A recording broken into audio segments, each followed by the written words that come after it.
은혜 받으실 말씀은 이사야 41장 10절 말씀입니다. 이사야 41장 10절 말씀을 다 같이 봉독하겠습니다. 두려워하지 말라, 내가 너와 함께 함이라. 놀라지 말라, 나는 네 하나님이 됨이라. 내가 너를 굳세게 하리라. 참으로 너를 도와주리라. 참으로 나의 의로운 오른손으로 너를 붙들리라. 아멘. 예수님과 제자들이 배를 타고 갈릴리 바다를 건너는 중에 큰 풍랑이 바다에 몰아쳐서 파도를 높게 일게 하여 배가 침몰할 위기에 처했습니다. 무서운 파도가 몰아치자 제자들은 모두 두려움에 정신이 나갔습니다. 그런데 제자들은 예수님이 함께 계신데도 불구하고 왜 두려움에 빠졌을까요? 제자들이 두려움에 빠진 것은 예수님의 말씀을 의지하지 않았기 때문입니다. 주님께서 갈릴리 바다를 건너가기 전에 우리가 함께 바다 건너편으로 가자고 말씀하셨는데 제자들이 그 말씀을 잊어버리고 풍랑을 바라보자 공포에 휩싸였던 것입니다. 여러분, 예수님의 말씀은 하늘이 무너지고 땅이 꺼져도 1.1핵도 변하지 않습니다. 하늘과 땅을 지으신 절대 주권자 되시는 주님께서 갈릴리 호수를 건너가자고 하셨으면 바람이 불고 파도가 쳐도 물에 빠져 죽지 않고 건너가게 되어 있는 것입니다. 그런데 제자들은 예수님의 말씀을 의지하지 않고 환경을 바라보았기 때문에 그들의 마음속에 두려움이 꽉 들어찼던 것입니다. 오늘날에도 세상을 살면서 고난의 풍파에 부딪힌 사람들이 무수히 많습니다. 고난을 당한 사람들이 의지할 것을 찾아도 어디에도 찾을 수 없습니다. 산과 바다도 의지하지 못하고 사람과 물질도 평안을 주지 못합니다. 오직 창조주 하나님만이 사람의 풍랑을 잠잠케 하시고 우리에게 평안을 주실 수가 있는 것입니다. 그러므로 고난의 풍랑을 만났을 때 우리는 예수님을 바라보아야 합니다. 찰스 스탠리 목사님의 아들인 앤디 스탠리라는 목사님이 사역 중에 큰 어려움을 당해서 낙심하고 있었는데 나이 드신 성도 한 분이 신방을 요청해 왔습니다. 그래서 목사님이 신방을 갔는데 그 성도님이 유명한 화가의 그림을 보여주면서 물었습니다. 목사님, 이 그림에서 무엇을 보시나요? 사자 몇 마리, 굴로 들어오는 빗줄기, 그리고 다니엘이 보이네요. 더 자세히 보세요, 목사님. 아주 중요한 것이 있습니다. 글쎄요, 그것 말고는 특별한 게 없는 것 같은데요. 그러자 그 성도님이 말하기를, 목사님, 다니엘의 눈을 보십시오. 다니엘의 눈은 사자가 아닌 하나님을 향해 있습니다. 그 순간 목사님은 성령께서 자기를 깨우치기 위한 음성이라는 것을 깨달았고 그날 이후로 어려울 때마다 하나님을 바라보므로 모든 두려움을 이겨냈다는 것입니다. 여러분, 고난을 당했을 때 무엇을 바라보느냐가 인생의 성패를 좌우합니다. 사자를 바라보면 두려움의 덫에 걸리고 말지만 나와 함께 하시는 주님을 바라보면 사자굴 속에서도 평안을 누릴 수가 있는 것입니다. 예수께서는 수고하고 무거운 짐진 자들아 다 내게로 오라. 내가 너희를 쉬게 하리라고 말씀하셨습니다. 여러분께서 참 평화를 누리기 위해서는 수고하고 무거운 짐을 하나님께 맡기는 훈련을 해야 되는 것입니다. 이 세상에 사는 동안 수고하고 무거운 짐을 다 다가올 수 있습니다. 남편 문제, 아내 문제, 자녀 문제, 생활 문제, 수많은 문제가 다가옵니다. 정도의 차이는 있지만 짐을 안 진 사람은 한 사람도 없습니다. 그래서 성경에는 너희는 아무것도 염려하지 말라고 말씀합니다. 여러분, 하나님께서 아무것도 염려하지 말라고 하실 때 그 염려를 책임져 주겠다고 생각 없이 말만 그렇게 하시겠어요? 수고하고 무거운 짐진 자들아 다 내게로 오라. 내가 너희를 쉬게 하리라고 말씀하신 주님께서 짐을 맡아주실 생각 없이 말만 그렇게 하셨을까요? 결코 그렇지 않은 것입니다. 이사야 41장 10절에 두려워하지 말라. 내가 너와 함께함이라. 놀라지 말라. 나는 내 하나님이 됨이라. 내가 너를 굳세게 하리라. 참으로 너를 도와주리라. 참으로 나의 의로운 오른손으로 너를 붙들어야 말씀하십니다. 우리가 하나님의 도우심을 바라고 기도하면 하나님께서 우리의 짐을 대신 지시고 우리 문제를 반드시 해결해 주시는 것입니다. 여러분, 예수 믿는 사람은 인간적인 이성이나 경험이나 지식을 의지하지 아니하고 사는 것이 아닙니다. 믿음으로 사는 것입니다. 눈에 아무 증거 안 보이고 귀에는 아무 소리 안 들리고 손에는 잡히는 것 없을지라도 우리는 하늘과 땅과 그 가운데 있는 모든 것을 지으신 하나님을 의지하며 믿음으로 사는 것입니다. 저는 많은 병자를 위해 기도합니다. 그런데 병자를 위해 기도할 때 나을 사람은 확정으로 압니다. 예수 이름으로 안수 기도하고 병이 나을 사람은 성령께서 내 마음속에 그 사람이 낫는 것을 믿음으로 알려주기 때문입니다. 그러한 사람들에게 제가 늘 부탁하는 것이 있습니다. 이제 믿음으로 돌아가십시오. 당신은 병에서 놓여나 건강하게 되었습니다. 그런데 감각에 의지하면 안 됩니다. 집에 돌아가면 마귀가 와서 옛 고통이 전부 돌아오게 할 것입니다. 그런데 만일 당신이 감각의 풍랑을 바라보고 하나님에 대한 믿음을 붙여버리면 하나님께서 베푸신 은혜를 놓쳐버리고 맙니다. 의심이 다가올 때 예수 이름으로 의심을 쫓아내고 예수님이 채찍에 맞음으로 나는 나음을 받았다고 단호하게 시인하십시오. 그렇게 성도님들에게 말을 합니다. 그런데 제 말대로 하는 사람은 감각을 이기지만 그러지 않고 감각의 지배를 받는 사람은 마귀의 올무에 다시 빠지고 마는 것입니다. 여러분, 우리의 인간의 감각으로 판단할 때 아무리 절망적인 상황이라 할지라도 우리에게 소망이 있는 것은 하나님께서 우리를 위해 기적을 행하시기 때문입니다. 제가 미네아폴리스에서 성회를 인도할 때의 일입니다. 첫날에 하나님의 말씀을 전개하고 병자를 위해 기도할 때 아주 분명하게 하나님의 계시가 왔습니다. 그 계시 가운데 보니까 어떤 사람이 암에 걸렸는데 그 암 덩어리가 돌멩이처럼 딱딱했습니다. 바로 이것을 하나님께서 고쳐주시는 것을 보았습니다. 그래서 나는 암으로 고생하는 사람이 고침받았다고 말했습니다. 그런데 그날 암으로 고생하다가 치유받았던 사람이 안 나타났습니다. 다른 병에서 치유받은 사람은 많은데 암을 치유받았다고 간증하는 사람은 없었습니다. 그래서 사흘 동안의 성회를 마치고 런던 집회를 떠나려고 할 때 어떤 목사님으로부터 꼭 만나야 되겠다는 전화가 왔습니다.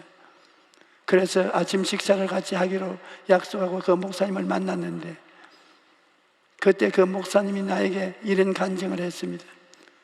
목사님, 저는 태평양의 마이크로네시아 선교사로 열심히 일했습니다. 그런데 선교사로 일하는 중에 제 아내가 유방암이 걸렸습니다. 그래서 암을 고치려고 온갖 노력을 다해보았지만 백약이 무효였습니다. 그 때문에 본국으로 돌아와서 수술을 했지만 재발했고 두 번째 수술을 했으나 또 재발을 했어 세 번째 수술을 해야 하는 절망적인 처지에 있었습니다. 그런데 이곳에 머물러 있던 중에 조 목사님의 성회 소식을 듣고 학수고대하고 있다가 아내와 함께 첫날 성회에 참석했습니다. 그런데 교회 음향시설에 문제가 있었는지 너무 소리가 울려서 설교를 절반밖에 못 들었습니다. 그 때문인지 신유기도 시간에 다른 사람들은 병 고침 받았는데 학수고대하여 귀를 기울여도 목사님으로부터 암 환자가 나았다는 말씀을 듣지 못했습니다. 그래서 낙심을 하고 집에 들어와 잠을 자는데 아침에 아내가 이것 좀 보라고 호함을 쳤습니다. 그래서 보니까 돌멩이처럼 딱딱하던 가슴이 말랑말랑해진 것입니다.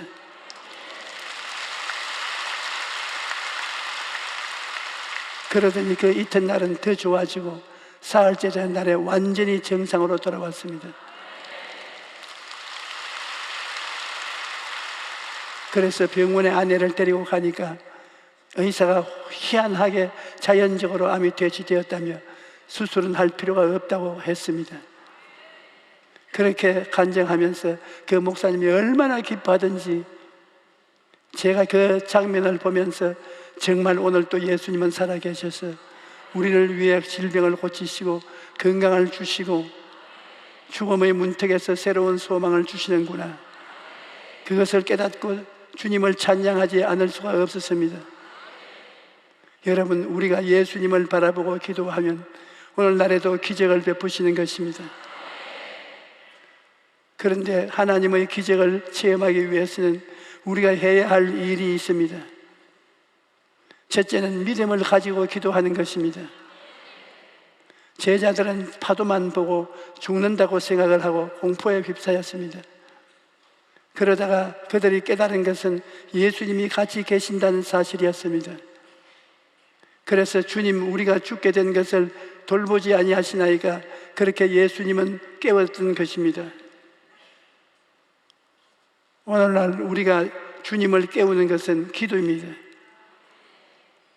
하나님께서는 너는 내게 부르짖어라 내가 내게 응답하겠고 내가 알지 못하는 크고 은밀한 일을 내게 보이라고 말씀하셨습니다. 우리는 이 약속의 말씀을 붙들고 하나님께 부르짖어 기도해야 합니다. 뜨거운 마음으로 꿈과 믿음을 창조적인 말로써 마음의 평안이 올 때까지 기도하고 또 기도해야 합니다.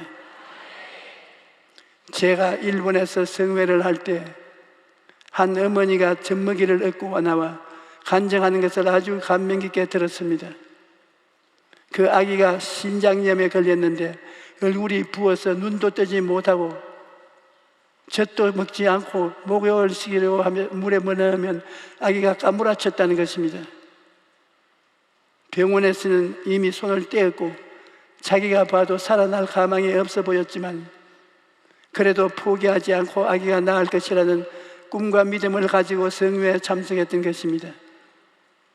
그런데 병자를 위한 기도 시간에 제가 이 자리에서 신장염에 걸려서 대단히 위독한 상태에 있는 어린 아기가 참석했는데 그 아기가 나았습니다라고 하더랍니다.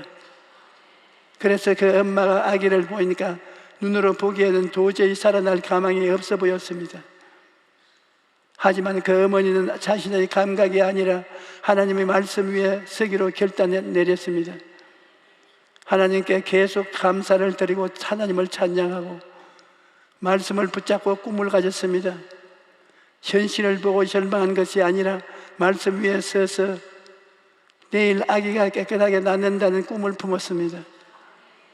그 어머니의 가슴 속에는 예쁜 옷을 입은 아기가 빵긋빵긋 웃고 재롱 떠는 꿈이 가득했습니다. 그런데 놀랍게도 정말로 하나님께서 그 꿈대로 역사하셔서 바로 다음 날 그 어머니가 완전히 건강해진 아기를 얻고 나와서 많은 사람들 앞에서 간증한 것입니다.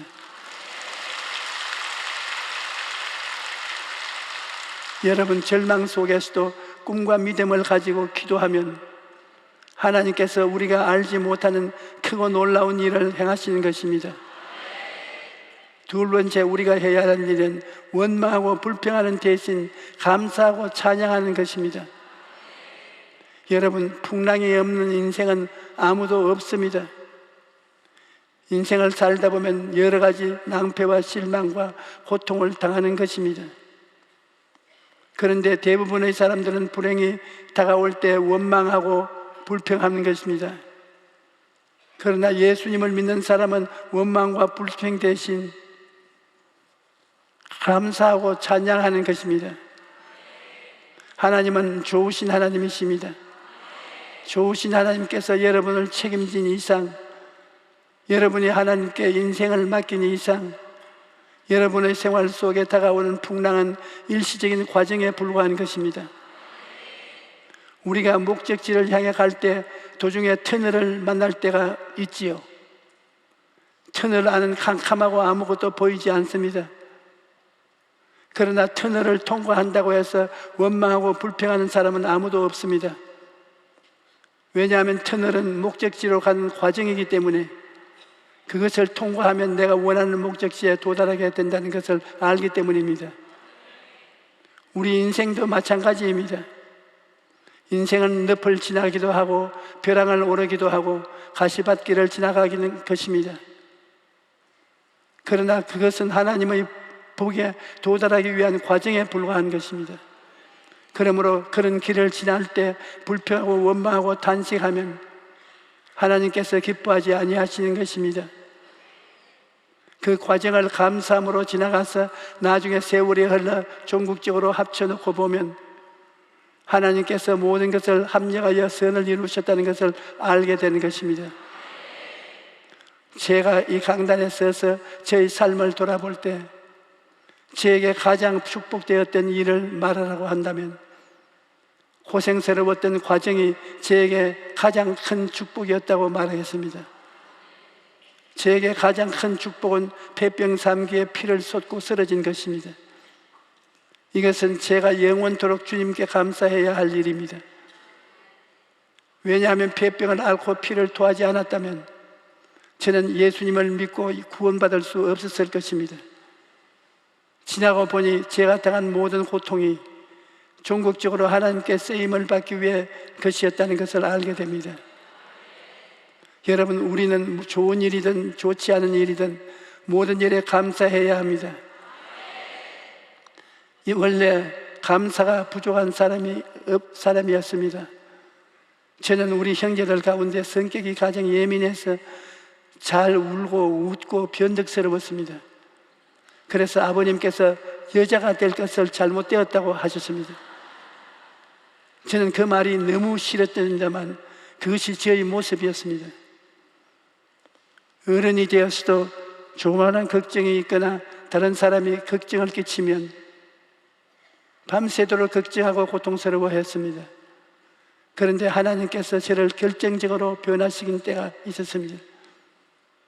어느 날 기도 중에 하나님께서 말씀하시기를 너는 나의 뜻대로 살겠느냐? 예, 당연히 주님 뜻대로 살겠습니다. 항상 기뻐하라, 쉬지 말고 기도하라, 범사에 감사하라. 이것이 그리스도 예수 안에서 너희를 향하신 하나님의 뜻이니라. 내가 이 뜻을 너무나 잘 안다. 그런데 너는 너희 생애 가운데 항상 기뻐하느냐? 근심이 있으면 쉬지 않고 기도하여 하나님께 다 맡기느냐? 범사에 감사하느냐? 주님의 말씀을 듣고 그때부터 감사하기로 마음에 결심을 했습니다. 그래서 저에게 고통이 다가오면 하나님 고통이 다가옴을 감사합니다. 성경에 하나님께서 감사하라고 하시니 감사합니다. 주님, 이 낭패와 실망과 배반과 고통당한 것을 감사합니다. 저도 모르게 하나님께서 모든 것을 합력하여 선을 이루실 것을 알기 때문에 감사합니다. 그렇게 기도를 했습니다. 그리고 나니 그 끝이 어떻게든 간에 속마음이 편안해져서 잠도 잘 오고 소화도 잘 되고 기뻐졌습니다. 그 이후로 저는 무엇인 일이 있든지 일이 안 되면 그것을 가지고 하나님께 나아가 하나님 감사합니다. 낭패를 당해서 감사합니다. 이를 통해서 저희 잘못을 배우게 도와주시옵소서. 깨닫지 못한 것을 깨닫게 하시고 더 좋은 신자 목사되게 하여 주옵소서. 하나님께서 합력하여 선을 이루실 것을 믿습니다. 그렇게 불행을 감사로 적극적으로 받아들이자 마음속에 한없는 평안이 다가왔던 것입니다. 성경은 감사로 제사를 드리는 자가 나를 영화롭게 하나니 그 행위를 옳게 하는 자에게 내가 하나님의 구원을 보이리라고 말씀하셨습니다. 여러분, 인생을 살면서 좋은 일에만 감사하고 구전 이래는 원망하면 어린아이 신자입니다.